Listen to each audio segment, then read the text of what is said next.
오늘 아침 뉴스 연구소. 오늘 아침 뉴스의 맥을 짚어드리는 시간 뉴스연구소 두 분의 연구위원 함께합니다. 뉴스톱 김준일 수석 에디터, 경향신문 박순봉 기자, 어서 오십시오. 안녕하세요. 예, 첫 뉴스 국회로 가야죠. 대통령의 1호 거부권. 예, 윤석열 대통령 어제 양곡관리법 개정안에 대해서 거부권 행사했습니다. 네, 내용과 절차를 모두 비판하면서 거부권을 행사했거든요. 일단 윤 대통령이 포퓰리즘 법안이다 이렇게 규정을 했고요. 즉 농촌 발전에도 오히려 도움이 안 될 거다 이런 얘기도 했습니다. 예. 그리고 법 처리 과정, 절차도 비판을 했는데 국회에서 제대로 된 토론 없이 일방적으로 법안을 통과시켰다 이렇게 지적을 했습니다. 이 법 간단하게 말씀드리면은 이제 앞서서도 좀 설명을 해주셨으니까 지금 농가가 좀 어렵잖아요. 근데 이제 예. 두 가지 조건에 따라서 정부가 쌀을 매입해 주는 거예요. 그러니까 일정 비율 이상 생산이 됐거나, 그러니까 초과 생산량이 3에서 5%, 그리고 또 일정 이상 가격이 떨어졌거나 5에서 8%인데요. 이렇게 되면은 정부가 초과 생산량을 매입을 해서 농민들의 손실을 보전을 방어를 해주는 겁니다. 예, 예. 이번 거부권 행사는 여러 가지 의미가 있는데요. 이 양곡관리법이라는 게 이재명 대표 체제에서 민주당이 내놓은 첫 번째 1호 민생 법안이거든요. 이재명 표 1호 민생 법안이다. 그렇죠. 그러면 이제 1호 거부권이니까 1호 민생 법안을 1호 거부권으로 막은 그런 그림이 됐습니다. 윤석열 대통령 1호 거부권 법안이 또 동시에 되는 거고요. 맞습니다. 그리고 본회의 직회부를 처음 사용해서 국회에서 통과시킨 법안이거든요. 그러니까 기존에 보면은 법사위가 뭐 수문장 역할을 한다, 아니면 상원 역할을 한다, 법사위에서 다 막을 수 있다 이런 얘기들이 있었잖아요. 예, 예. 그래서 이제 이게 너무 심하다라는 지적들이 있으니까 2021년에 법을 좀 바꿨어요. 그러니까 60일 이상 법사위에서 잡고 있으면은 이거 이제 의석수 활용해가지고 본회의로 바로 점프하는, 그래서 직회부라고 부르거든요. 그렇죠. 이걸 최초 적용해가지고 처리를 했고요. 사실 이 부분 때문에 또 윤 대통령이 아까 절차 그 처리 과정을 비판하기도 했습니다. 예. 그리고 어제 둘째 날 국회 대정부 질문이었는데 역시 양곡관리법 공방에 올랐는데요. 이제 민주당은 왜 농민 보호하는 법을 막았느냐 이렇게 비판을 했고요. 정부 여당은 강제 매수가 오히려 농민한테 안 좋다, 그리고 시장 조절 기능을 무력화할 수 있다 이렇게 맞섰습니다. 자, 이제 어제까지 돌아가는 상황 쭉 정리해 주셨는데 양쪽 분위기는 어때요? 좀 여권 분위기가 좀 안 좋은 것 같아요. 그러니까 좀 억울해하는 그런 분위기도 있고, 그리고 여론상 좀 불리한 것 같다 이런 얘기들도 하는데, 그러니까 당 주류 쪽, 지도부 쪽하고 그 다음에 비윤계 쪽이랄까요? 비주류 쪽 의원하고 이제 얘기들을 좀 들어봤을 때 네. 공통적으로 나오는 얘기가 이제 이런 표현이더라고요. 지금은 뭘 해도 안 좋다, 좋을 수가 없다. 뭘 해도 안 좋다? 그러니까 왜냐면은 이런 얘기를 하는 거예요. 일본 강제동원 배상 해법 내놓고 그다음에 한일 정상회담 하고 이런 결과물들이 썩 좋지가 않았잖아요. 근데 이거는 지지율 감소를 어느 정도 감당을 하고서라도 이런 걸 하려고 했었는데 예, 예. 실제 하고 나니까 지지율이 빠졌죠. 예. 그러니까 이 지지율이라는 게 결국 일종의 마일리지 같은 거라서 이걸 다 써버리고 나니까 그 다음에 하는 거에 대해서는 이제 비판적인 여론이 나오기가 좀 쉽다라는 거예요. 그러니까 여론이 안 좋을 거 예상하면서도 감행해야 된다 하고 한 거지만 막상 이게 여론이 정말로 안 좋아지고 나니까 다른 것들 하기가 참 어려운 상황이 됐다, 그런 얘기군요. 그렇죠. 이제 모 중진 의원이 이런 표현 쓰더라고요. 그러니까 지지율이 건강하고 비슷해가지고 잘 지켜놓지를 않으면은 약이나 수술이나 이런 걸 못 쓴다라는 거예요. 그러니까 예를 들자면 건강이 나빠져가지고 간이 안 좋아졌으면은 약을 먹어도 오히려 몸이 안 좋을 수가 있잖아요. 그러니까 지지율이 빠졌을 때 양곡관리법 같은 것도 사실은 해볼 만한 이슈였다라는 거예요. 그러니까 거부권도 써볼 만한 약이었는데 지금 지지율이 너무 빠져 있다 보니까 오히려 좀 역풍이 부는 듯한, 그러니까 못하는 정부다 이런 식으로 사람들이 생각을 하게 되면은 쉽게 좀 프레임에 말릴 수가 있다 이런 얘기들이 나오고 자, 있고요. 이게 이제 국민의힘 쪽에서 나오는 이야기고요. 민주당 쪽 얘기는요. 사실 민주당은 괜찮다라고 보고 있어요. 일단 지금 여론 자체가 나쁘지 않다라고 보고 있고, 네. 특히 일단은 대통령이 거부권을 1호 거부권을 행사를 했잖아요. 예. 근데 좀 들으시는 분들 중에 거부권 처음 썼나 이렇게 생각하실 수도 있어요. 왜냐하면 거부권이란 이름이 굉장히 여러 번 등장을 했잖아요. 예를 들자면 예전에 이거 한 2호, 3호쯤 되는 거 아니에요? 이런 분들 그렇죠. 계세요. 법안 기준으로 1호고 박진 외교부 장관 해임 건의안 예전에 거부를 한 적이 있었고, 예, 예. 그다음에 이제 보도나 아니면 이런 이제 시사 프로그램 들으시면은 앞으로 뭐 김건희 특검 아니 뭐 여러 가지 뭐 50억 클럽 특검에 윤석열 대통령 붙인 내용 들어가면 뭐 거부권 쓸 수 있다 이런 얘기들이 너무 많이 나왔잖아요. 네. 그러니까 이 거부권이란 얘기가 너무 반복이 되는 게 부담이 될 거다. 그래서 지금 민주당에서 쓸 수 있는 카드가 지금 두 가지인데 다시 의결을 추진을 하거나 뭐 대체할 새로운 법안을 검토할 수가 있는데 둘 다 좋기 때문에 둘 다 해보겠다라는 그런 입장입니다. 자, 이 정부 들어가지고 저 계속 다른 정부 때는 통 안 들리던 단어 중에 많이 들린 단어가 두 개 있잖아요. 거부권하고 탄핵.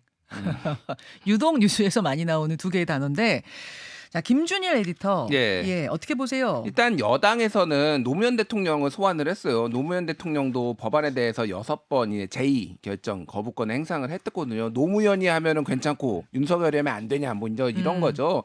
그래서 뭐 거부권이라는 게 제2 요구권이 사실 뭐 헌법이 보장한 대통령의 행정부 입법부의 견제 권한 중에 하나예요. 그래서 이거를 쓰는 거를 무조건 나쁘다라고 볼 수 없는데 그 내용보다는 이제 그 과정인 거죠. 그러니까 이게 그러면은 실제로 그럼 내려가 가지고 이 법안에 대해서 생산적으로 생산성 있게 다시 이게 올라오거나 이렇게 될 것이냐인데 지금 흘러가는 상황은 그냥 계속 무한 대치, 싸움 이 가능성이 훨씬 높은 거잖아요. 그러니까 이게 안 좋다라는 거고.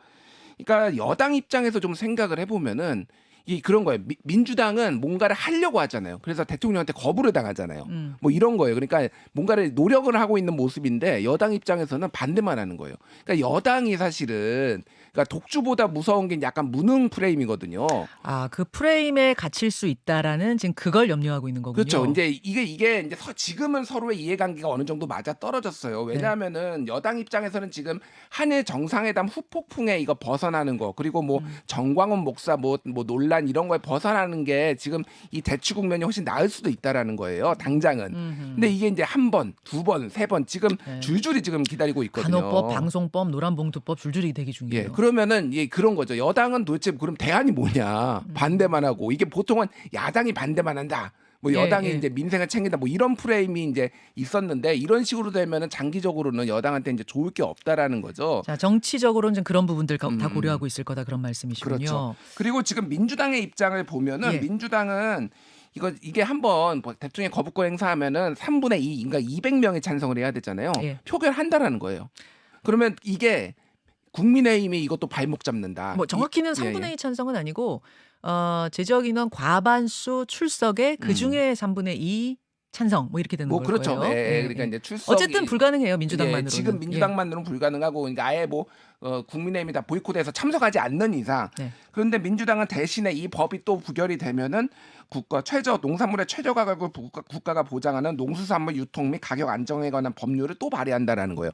다른 약간 컨셉의 이제 그런 거죠. 그래서 이렇게 이제 대치가 됐을 때 누가 유리하냐 불리하냐를 놓고 좀 많이 신경전이 있을 것 같습니다. 자, 어제 국민의힘 유상범 수석 대변인의 이야기는 들었고 오늘은 민주당 쪽 얘기 좀 들어보겠습니다. 민주당 진성준 원내수석 부대표 잠시 후에 연결하도록 하죠. 다음 이슈로 갑니다.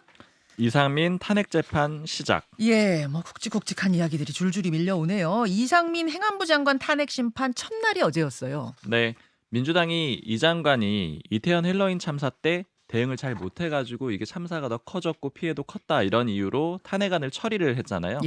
그래서 국회가 청구인이 되는 거고요. 피청구인이 이상민 장관이 돼서 어제 첫 번째 그 재판 과정이 시작이 됐습니다. 헌법재판소에서 열렸어요? 맞습니다. 주장은 뭐 당연히 완전히 양쪽이 엇갈렸는데요. 이상민 장관 쪽에서는 행안부가 모든 이런 행사에 대해서 대응을 할 필요는 없다. 즉 이 장관에게 책임을 물을 수는 없다라는 겁니다. 그러니까 표현을 좀 전해드리면은 참사 결과는 참혹했지만 이 사건은 우리 사회의 일상에서 일어난 사건이다. 그리고 지자체장, 용산구청장을 얘기하는 거죠. 소방서장, 경찰서장도 예견을 못했는데 어떻게 행안부 장관이 미리 대책을 세울 수가 있겠느냐. 그렇게 따지면은 모든 사태에 책임을 져야 된다. 이런 입장으로 맞섰고요. 국회 측에서는 이거는 이제 반대로 딱 보면 되죠. 이태원 사고 현장은 사실은 충분히 재난 발생을 예상할 수가 있었다. 그리고 이제 뭐 경찰의 여러 가지 그런 잘못한 대응 같은 것들이 있었잖아요. 이런 것들을 봤을 때는 행안부에서 지시를 충분히 했으면 대응을 할 수 있었다. 이런 입장으로 맞섰습니다.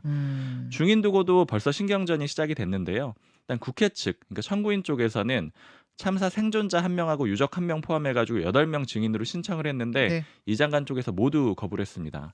그리고 좀 인상적이었던 게 이제 사고냐 참사냐 이거는 사실은 예전에 행정부 내에서도 좀 논란이 있었던 그 얘기인데 어제 여기서 그 국회는 참사라고 썼고 그다음에 이 장관 쪽에서는 사고라는 표현을 쓰겠다 이렇게 맞섰는데 재판부는 참사라는 표현을 쓰겠다 이렇게 아예 정리를 했습니다.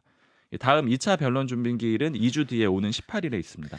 자, 얘기를 쭉 듣고 보니까 쟁점이 좀 정리가 되네요. 그러니까 헬로윈 참사였다는 점, 헬로윈 행사였다는 것을 어떻게 해석하느냐의 문제. 그렇죠. 그다음에 거기에 구청장, 소방청장, 경찰청장도 예견 못한 걸 어떻게 행안부 장관한테까지 예견을 해서 못하면 탄핵이다까지 가느냐? 이 두 가지 정도 쟁점이겠네요. 그렇죠. 그러니까 뭐 이제 이 쟁점이 이거죠. 사전에 예방할 수 있었느냐, 그 의무를 위반했느냐 안 했느냐, 그리고 사후에 제대로 대응했느냐, 그 재난에 대해서 대응한 것이 의무를 위반했냐 아니냐, 그리고 참사 발생 이후 이제 부적절한 언행이 있었는데 이게 탄핵 사유냐 아니냐, 이렇게 크게 보면 세 가지예요. 예. 그래서 뭐 이거는 그때부터 사실 헬로윈 참사 이후로 계속 부딪혔던 거죠. 그렇죠. 그러니까 정부 쪽에서는 이거는 천재지변 같은 거다. 어떻게 대로변에서 그 사람들이 갑자기 그렇게 압사당하리라고 우리가 예상할 수 있었냐? 그러면은 광화문에서 정치 집회도 하면 안 돼. 거기서도 압사당할 수 있잖아. 그러니까 이거는 막을 수가 있는 게 아니라 갑작스럽게 발생한 거다라는 거고. 거기서 뭐 이제 나온 표현이 일상이라는 표현이 나온 거군요. 그렇죠. 이제 뭐 민주당 국회 쪽에서는 이거는 이미 뭐 그때 우리가 인터뷰도 했지만 뉴스쇼에서 네.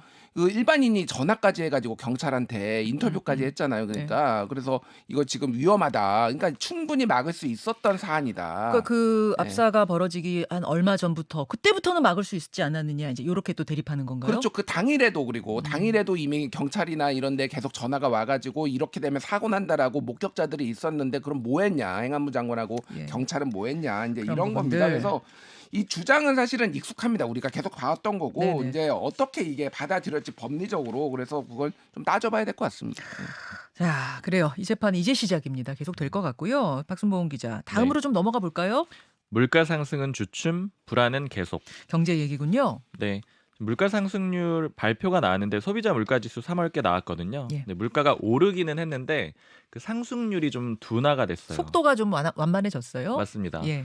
이게 그러니까 물가가 떨어졌다라는 의미는 아닌 거죠. 절대적으로 떨어지진 않았는데 완만해졌다라는 건데 그 작년 3월 이후에 최소 상승폭을 기록했는데 4.2%가 올랐습니다. 그러니까 4% 초반대로 좀 줄였다라는 의미가 있고요. 1년 전 3월보다 4.2% 올랐어요. 올랐어요. 올랐어요. 올랐는데 지난해 7월에는 6.3%도 오르기도 했었거든요. 그러니까 그 폭만 좀 줄었다라는 거예요. 예, 예. 그러니까 이제 물가가 떨어졌다 이렇게 느끼실 여지는 전혀 없습니다. 그러네요. 근데 이게 이렇게 내려간 거는 역시 국제 유가가 하락했다. 요인을 꼽고 있거든요. 요새 자동차 기름 넣어 보신 분들은 알 거예요. 정말 네. 악소리 날 때에 비하면 그래도 나아졌다. 요게 영향을 많이 줬군요. 그렇죠. 체감들 하실 텐데 이게 3월 기준으로 1년 전보다 14.2%가 떨어졌습니다. 그러니까 이게 이끌어가지고 둔화를 시켰어요. 그런데 이제 문제는 아까 불안은 계속된다라고 말씀드렸던 게 네. 다시 이 유가, 그러니까 물가 상승률을 낮췄던 유가가 들썩이고 있는 거예요. 아이고 또 오릅니까? 네, 이게 산유국 모임이 있는데 중동 산유국하고 러시아가 추가 감축하기로 합의를 했거든요. 합의하자마자 바로 유가 6% 급등을 했고요. 예. 향후에 다시 좀 충격파로 나올 수가 있는 상황이고 그리고 지금 정부 여당이 전기가스 요금 인상 보류해 놓은 상태잖아요. 네네. 근데 이게 무한정 버틸 수는 없다는 얘기들이 나오고 있거든요. 그럼 이게 다시 오르게 되면은 이건 역시 또 물가가 오르게 될 수가 있습니다. 그리고 또 여기에 더해서 최저임금 논의가 이번 달부터 시작이 되거든요. 노동계는 지금 시급을 12,000원으로 올리자 이렇게 주장을 하고 있습니다. 지금 2023년 시급이 9,620원인데 이거를 이제 12,000원까지 올리자라는 거예요. 이렇게 하면 9,620원을 12,000원까지 시급 올리면 그 월급으로 환산하면 어느 정도 되는 거예요? 원래 201만 원 정도 받던 거를 250만 원으로 받게 아. 되는 겁니다. 24.7% 인상이에요. 근데 노동계가 주장하는 이유도 있습니다. 왜냐하면 물가 너무 많이 올랐으니까 한 20에서 71%까지 오른 품목들이 있으니까 이거 반영해 달라는 입장입니다. 물가는 오르는데 왜 우리 월급은 안 오릅니까? 이건 거고 또 이제 고용하는 분들 입장에서는 아이고 지금 장사도 이렇게 안 되는데 어떻게 올려줍니까? 이런 상황 또 난감한 상황이네요. 그렇죠. 지급 자체를 못 하고 있다 이런 얘기들 하고 있습니다. 예, 김준일 에디터 예. 참 경제 얘기하면 답이 안 나와요. 오펙 이제 석유 감산하면은 다시 이제 석유 가격이 그 전처럼 폭등하지는 않겠지만 다시 올라오면은 이게 이제 근원 물가니까 다시 이제 물가를 전체적으로 자극하는 건데 한국에서 제일 중요한 거는 지금 전기, 가스, 수도 요금이에요. 지금 1년 전보다 28.4% 올렸거든요. 예. 근데 2분기 거 지금 보류했잖아요. 근데 3분기는 올려야 될 거 아니에요. 지금 하루 이자만 한전이 38억씩 나가고 있어요. 하루 이자가요? 하루 이자 38억 원이요? 적자가 누적이 돼서 이야. 그러니까 방법이 없는데 이러면 이제 물가가 다시 좀 뛸 것 같습니다. 여기까지 두 분 수고하셨습니다. 감사합니다. 김현정의 뉴스쇼는 시청자 여러분의 참여를 기다립니다. 구독과 좋아요, 댓글 잊지 않으셨죠? 알림 설정을 해두시면 평일 아침 7시 20분 실시간 라이브도 참여하실 수 있습니다.